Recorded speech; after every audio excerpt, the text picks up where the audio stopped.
కేసీఆర్ గారికి డాక్టర్ మన్మోహన్ సింగ్ గారితో ఎంతో సాన్నిహిత్యం ఉండేది.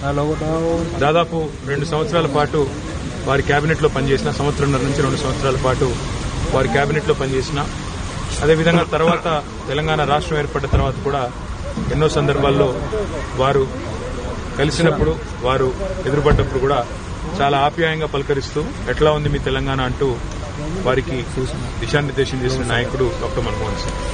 అదేవిధంగా ఆనాడు తెలంగాణ రాష్ట్ర ఏర్పాటుకు సంబంధించి ఇక్కడ 2004లో కేబినెట్లో చేరిన తర్వాత కొన్ని ఒడిదుడుకులు ఎదురైనప్పుడు కూడా మీరు ఆత్మస్థైర్యాన్ని కోల్పోవద్దు అంటూ వెన్నుతట్టి ప్రోత్సహించడమే కాకుండా మీ డిమాండ్లో న్యాయం ఉంది, మీ కోరికలో న్యాయం ఉంది, తప్పకుండా మీ ఆశయం ఫలించాలి అని కాంక్షించిన నాయకుడు డాక్టర్ మన్మోహన్ సింగ్.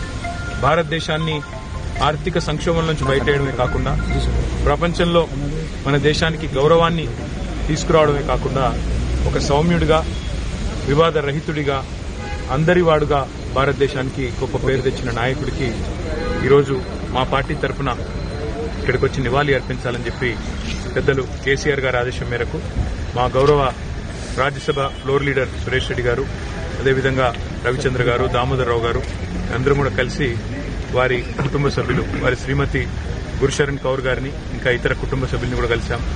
డాక్టర్ సింగ్ కి శ్రద్ధాంజలి ఘటించి వారి ఆత్మ శాంతించాలని కోరుకున్నాం. ఈ సందర్భంగా ఇలాంటి మహానుభావుని కోల్పోవడం నిజంగా కూడా దేశానికి తీరని లోటు.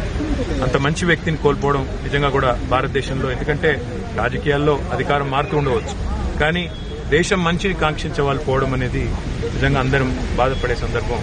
తప్పకుండా వారి కుటుంబానికి ఈ సందర్భంగా మనోనిబ్బరాన్ని ఆ భగవంతుడు ప్రసాదించాలని వారి అభిమానులకి, అదేవిధంగా దేశ ప్రజలు, వారి దేశంలో ఉండే వారి అభిమానులందరికీ కూడా కోరుకుంటూ మా పార్టీ తరఫున వారి మృతి పట్ల తీవ్రమైన సానుభూతిని, సంతాపాన్ని ప్రకటిస్తున్నాం.